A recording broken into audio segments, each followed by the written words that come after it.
നമസ്കാരം, എല്ലാവർക്കും സ്വാഗതം ഫലദീപികയിലേക്ക്. ഇന്നത്തെ ഈ ജ്യോതിഷ വീഡിയോ തുലാം രാശി, അതായത് ചിത്തിര, ചോതി, വിശാഖം നക്ഷത്രക്കാർക്ക് വേണ്ടിയുള്ളതാണ്. 2026 ഏപ്രിൽ മാസത്തിൽ തുലാം രാശിക്കാരുടെ ആരോഗ്യവും വിദ്യാഭ്യാസവും പ്രണയവും ദാമ്പത്യവും ഭാഗ്യവും കരിയറും ബിസിനസ്സും എങ്ങനെയായിരിക്കുമെന്നതിനെ കുറിച്ചുള്ള വിശദമായ പ്രവചനമാണിത്. ഒരു കാര്യം എനിക്ക് പറയാനുള്ളത്, ആരും നെഗറ്റീവ് ആകരുത്. നിങ്ങൾ മനസ്സുകൊണ്ട് നെഗറ്റീവായാൽ പിന്നെ ജീവിതാനുഭവങ്ങളും നെഗറ്റീവായിരിക്കും. ഒരു കാര്യം നിങ്ങൾ മനസ്സിലാക്കേണ്ടത്, ഇത് നിങ്ങളുടെ ജാതക ഫലമല്ല, മറിച്ച് ഗ്രഹങ്ങളുടെ ഗോചര ഫലമാണ്. ഇത് നമ്മുടെ ജീവിതത്തെ വളരെയധികം സ്വാധീനിക്കുമെങ്കിലും 100% ഫലം നൽകണമെന്നില്ല. 100% ഫലലഭ്യത എന്നത് ഗോചര ഫലത്തോടൊപ്പം തന്നെ നമ്മുടെ ജാതകത്തിലെ ഗ്രഹസ്ഥിതിയും നമ്മുടെ കർമ്മങ്ങളെയും ആശ്രയിച്ചിരിക്കുന്നു. ഇത് നമ്മുടെ സങ്കീർണമായ ജീവിതത്തിൽ ഒരു വഴി കാണിച്ചു തരുന്നു എന്ന് മാത്രം. തുലാം രാശിക്കാരുടെ ഏപ്രിൽ മാസത്തെ ആരോഗ്യത്തെക്കുറിച്ച് പറയുകയാണെങ്കിൽ, ഈ മാസം ഗുണദോഷ സമ്മിശ്രമായ ഫലങ്ങളാണ് കാണുന്നത്. തുലാം രാശിയുടെ അധിപനായ ശുക്രൻ ഏപ്രിൽ 19 8ാം ഭാവമായ ഇടവൻ രാശിയിലേക്ക് മാറുകയാണ്. ജ്യോതിഷപ്രകാരം 8ാം ഭാവവും അത്ര നല്ലൊരു സ്ഥാനമല്ല. ഇത് സാധാരണയായി തടസ്സങ്ങളെയും ചെറിയ ആരോഗ്യ പ്രശ്നങ്ങളെയും സൂചിപ്പിക്കുന്നു. എന്നാൽ ഇവിടെ ശുക്രൻ സ്വന്തം രാശിയായ ഇടവത്തിലേക്കാണ് വരുന്നത് എന്നൊരു പ്രത്യേകതയുണ്ട്. ഇത് വിപരീത രാജയോഗമെന്ന ഗുണകരമായ അവസ്ഥയ്ക്ക് കാരണമാകുന്നു. ഇതിനർത്ഥം തുടക്കത്തിൽ ചെറിയ ആരോഗ്യ പ്രശ്നങ്ങൾ ഉണ്ടാകുമെങ്കിലും നിങ്ങൾക്കത് പെട്ടെന്ന് അതിജീവിക്കാനും ആരോഗ്യത്തിലേക്ക് തിരികെ വരാനും സാധിക്കുമെന്നാണ്. നിങ്ങളുടെ 6ാം ഭാവത്തിൽ ശനിയും 5ാം ഭാവത്തിൽ രാഹുവും നിൽക്കുന്ന സമയമാണിത്. ജ്യോതിഷത്തിൽ 5ാം ഭാവം വയറിനെയും ദഹനത്തെയുമാണ് സൂചിപ്പിക്കുന്നത്. രാഹു അവിടെ നിൽക്കുന്നത് വയറിന് അസ്വസ്ഥതകൾ ഉണ്ടാക്കാൻ സാധ്യതയുണ്ട്. അതിനാൽ ഈ മാസം ഭക്ഷണകാര്യങ്ങളിൽ അതീവ ശ്രദ്ധ ആവശ്യമാണ്. പുറത്തു നിന്നുള്ള ഭക്ഷണങ്ങൾ ഒഴിവാക്കാൻ ശ്രദ്ധിക്കണം. 5ാം ഭാവത്തിലെ രാഹുവിന്റെ സ്വാധീനം ശാരീരികമായ ബുദ്ധിമുട്ടുകൾ മാത്രമല്ല, മാനസികമായ ചില മാറ്റങ്ങളും കൊണ്ടുവന്നേക്കാം. അനാവശ്യമായ ചിന്തകൾ കാരണം രാത്രിയിൽ ഉറക്കം നഷ്ടപ്പെടാൻ സാധ്യതയുണ്ട്. മനസ്സിന് സന്തോഷം കുറയുന്നതായും എല്ലാ കാര്യങ്ങളിലും ഒരു അസംതൃപ്തിയും തോന്നാം. അമിതമായി ആലോചിക്കുന്നത് തലവേദനയ്ക്ക് കാരണമാകാം. ഇങ്ങനെയൊക്കെയാണെങ്കിലും പേടിക്കേണ്ട സാഹചര്യമില്ല. കാരണം നിങ്ങളുടെ രാശ്യാധിപനായ ശുക്രൻ നിങ്ങളുടെ ശരീരത്തെയും വ്യക്തിത്വത്തെയും സൂചിപ്പിക്കുന്ന 1ാം ഭാവത്തെ ശുഭദൃഷ്ടി ചെയ്യുന്നുണ്ട്. ഇത് നിങ്ങൾക്ക് പ്രതിരോധശേഷിയും ആത്മവിശ്വാസവും നൽകും. അതുകൊണ്ട് തന്നെ വലിയ ആരോഗ്യ പ്രശ്നങ്ങളൊന്നും നിങ്ങളെ അലട്ടില്ല. ആരോഗ്യസ്ഥിതി പൊതുവെ തൃപ്തികരമായി തന്നെ മുന്നോട്ടു പോകും. തുലാം രാശിക്കാരായ വിദ്യാർത്ഥികൾക്ക് ഈ മാസം പഠനകാര്യങ്ങളിൽ അല്പം കൂടുതൽ ശ്രദ്ധയും ഏകാഗ്രതയും ആവശ്യമാണ്. ജ്യോതിഷപ്രകാരം 5ാം ഭാവമാണ് ബുദ്ധിശക്തിയെയും പഠനത്തെയും സൂചിപ്പിക്കുന്നത്.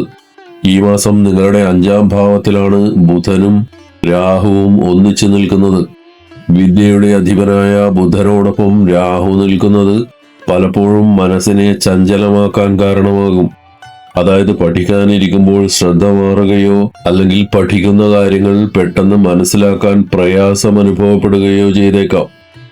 ഈ സമയത്ത് മറ്റുള്ളവരുടെ അഭിപ്രായങ്ങളും വാക്കുകളും നിങ്ങളെ പെട്ടെന്ന് സ്വാധീനിക്കാൻ സാധ്യതയുണ്ട്.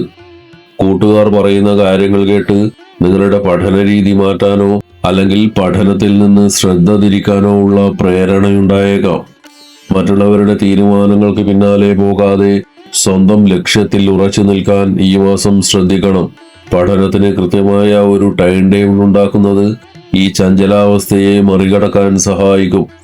5ാം ഭാവത്തിലെ രാഹുവിന്റെ സ്വാധീനം മറികടക്കാൻ പഠനത്തിൽ കൂടുതൽ ശ്രദ്ധ കേന്ദ്രീകരിക്കുക.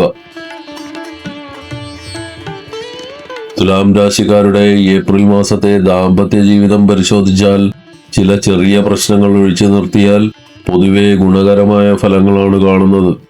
ഈ മാസം നിങ്ങളുടെ ദാമ്പത്യ ജീവിതം സന്തോഷകരമായി മുന്നോട്ടു പോകാനാണ് സാധ്യത.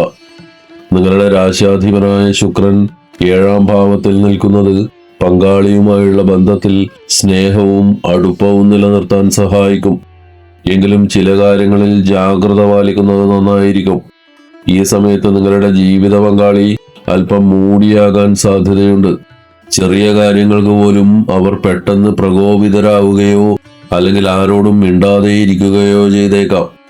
7ാം ഭാവാധിപൻ 6ാം ഭാവത്തിൽ നിൽക്കുന്നത് കൊണ്ടാണ് ഇത്തരത്തിൽ സ്വഭാവത്തിൽ ചില അസ്ഥിരതകൾ അനുഭവപ്പെടുന്നത്. അതിനാൽ അവരുടെ മാനസികാവസ്ഥ മനസ്സിലാക്കി പെരുമാറാൻ ശ്രമിക്കണം. ഈ മാസം നിങ്ങളുടെ പങ്കാളിയുടെ ആരോഗ്യത്തിന്റെ കാര്യത്തിൽ പ്രത്യേകം ശ്രദ്ധിക്കണം. പൊടിയോ ആഹാരമോ മൂലമുള്ള അലർജികൾ ഉണ്ടായേക്കാം. കാലാവസ്ഥാ വ്യതിയാനം മൂലമുള്ള ജലദോഷമോ കഫക്കെട്ടോ അല്ലെങ്കിൽ തൊണ്ടയിൽ അണുബാധയോ ഉണ്ടാവാൻ സാധ്യതയുണ്ട്. പങ്കാളിയുടെ ചെറിയ ആരോഗ്യ പ്രശ്നങ്ങളും സ്വഭാവ മാറ്റങ്ങളും മുൻകൂട്ടി കണ്ട് ക്ഷമയോടെ പെരുമാറിയാൽ ദാമ്പത്യം കൂടുതൽ സന്തോഷകരമാക്കാൻ സഹായിക്കും.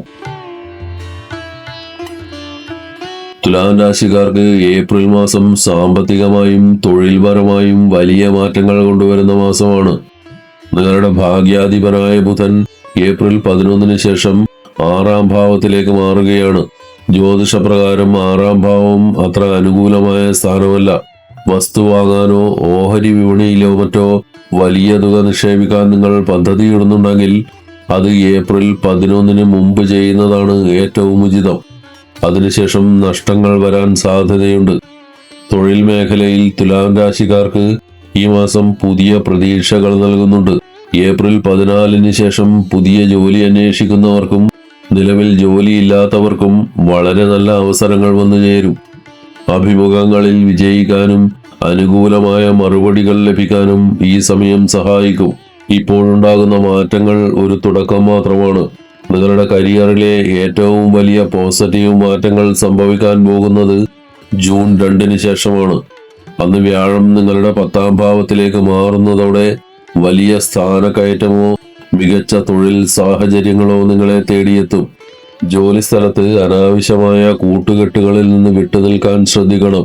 ഈ സമയം മറ്റുള്ളവരുടെ തർക്കങ്ങളിൽ ഇടപെടുന്നത് നിങ്ങൾക്ക് ഗുണം ചെയ്യില്ല. ബിസിനസ് ചെയ്യുന്നവർക്ക് ഈ മാസം തിരക്കേറിയതായിരിക്കും. ബിസിനസ് വിപുലീകരണത്തിനായോ പുതിയ കരാറുകൾക്കായോ ധാരാളം യാത്രകൾ ചെയ്യേണ്ടി വരും. ഈ യാത്രകൾ ഭാവിയിൽ ഗുണകരമാകുമെങ്കിലും ഇപ്പോൾ അത് ശാരീരികമായ ക്ഷീണത്തിന് കാരണമായേക്കാം. ബിസിനസ്സിൽ നിന്ന് നല്ല വരുമാനം ലഭിക്കുമെങ്കിലും അതിനൊപ്പം തന്നെ ചിലവുകളും വർദ്ധിക്കാൻ സാധ്യതയുണ്ട്. പണം വരുന്നത് പോലെ തന്നെ പല വഴികളിലൂടെ അത് ചിലവായി പോകുന്നത് നിങ്ങളെ അല്പം വിഷമിപ്പിച്ചേക്കാം. കൃത്യമായ പ്ലാനിംഗ് ഉണ്ടെങ്കിൽ ഇത് മറികടക്കാം. ഏപ്രിൽ 11 ശേഷം ബിസിനസ്സുമായി ബന്ധപ്പെട്ട കാര്യങ്ങളിൽ അല്പം മാനസിക സമ്മർദ്ദം അനുഭവപ്പെട്ടേക്കാം. ശാന്തമായി ചിന്തിച്ച് തീരുമാനങ്ങൾ എടുക്കാൻ ശ്രമിക്കണം.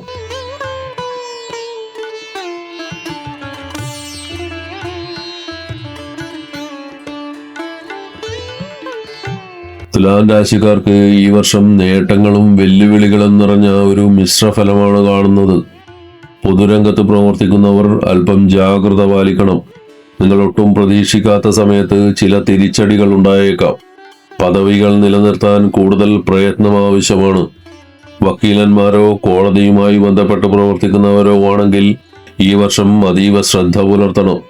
ചെറിയ അശ്രദ്ധ പോലും വലിയ പ്രശ്നങ്ങൾക്ക് കാരണമായേക്കാം. സാമ്പത്തികമായി ഈ വർഷം നിങ്ങൾക്ക് ഭാഗ്യമുള്ള സമയമാണ്. അപ്രതീക്ഷിതമായ സ്രോതസ്സുകളിൽ നിന്ന് പണം വന്നു ചേരാൻ സാധ്യതയുണ്ട്. വീടോ സ്ഥലമോ വാങ്ങാനോ വിൽക്കാനോ ആഗ്രഹിക്കുന്നവർക്ക് ഈ സമയം വളരെ അനുകൂലമാണ്.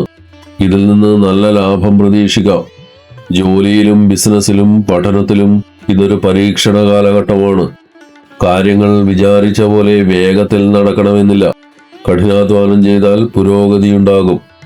നിങ്ങളുടെ സൗഹൃദങ്ങളും ബന്ധങ്ങളും വിപുലീകരിക്കാൻ സാധിക്കും. പുതിയ ആൾക്കാരുമായുള്ള പരിചയം ഭാവിയിൽ ഗുണകരമാവും. പഠനകാര്യങ്ങളിൽ അലസത കാണിക്കാൻ സാധ്യതയുണ്ട്. ഇത് പരീക്ഷകളെ ബാധിക്കാതെ നോക്കണം. പഠനത്തിൽ കൂടുതൽ ശ്രദ്ധ കേന്ദ്രീകരിക്കുക. കലയുമായി ബന്ധപ്പെട്ട് പ്രവർത്തിക്കുന്നവർക്ക് വിചാരിച്ചത്ര അവസരങ്ങൾ ലഭിക്കണമെന്നില്ല. കഠിനമായി പരിശ്രമിച്ചാൽ മാത്രമേ മികച്ച നേട്ടങ്ങൾ കൊയ്യാൻ സാധിക്കൂ. പുതിയ ജോലിക്ക് ശ്രമിക്കുന്നവർക്ക് ഉടനെ തന്നെ ഫലം ലഭിക്കണമെന്നില്ല. ചില കാലതാമസങ്ങൾ നേരിടാം. ഭാഗ്യം നിങ്ങളുടെ അരികിൽ എത്തിയാലും അത് പൂർണ്ണമായും വിജയത്തിലെത്താൻ അല്പം വൈകിയേക്കാം. ചില അനാരോഗ്യ പ്രവണതകൾ അല്ലെങ്കിൽ നെഗറ്റീവ് സ്വാധീനങ്ങൾ കാരണം നിങ്ങളുടെ പഴയ ചില സൗഹൃദങ്ങൾ ഒഴിവാക്കേണ്ടി വന്നേക്കാം. മാനസികവും ശാരീരികവുമായ ആരോഗ്യത്തിന് ദോഷകരമാവുന്ന ബന്ധങ്ങളിൽ നിന്ന് വിട്ടുനിൽക്കുന്നതാണ് ഉചിതം. ഈ വർഷത്തെ തടസ്സങ്ങൾ മാറി നേട്ടങ്ങൾ ഉണ്ടാകാൻ ഇനി പറയുന്ന വഴിപാടുകൾ ചെയ്യുന്നത് ഉത്തമമാണ്. സുബ്രഹ്മണ്യ പ്രീതിക്കായി വഴിപാടുകൾ നടത്തുക. ശാസ്താവിന് നെയ്വിളക്ക് തെളിയിക്കുന്നത് ദോഷഫലങ്ങൾ കുറയ്ക്കാൻ സഹായിക്കും. ദേവിക്ക് കടുംപായസം വഴിപാടായി നൽകുന്നത് ഐശ്വര്യം കൊണ്ടുവരും.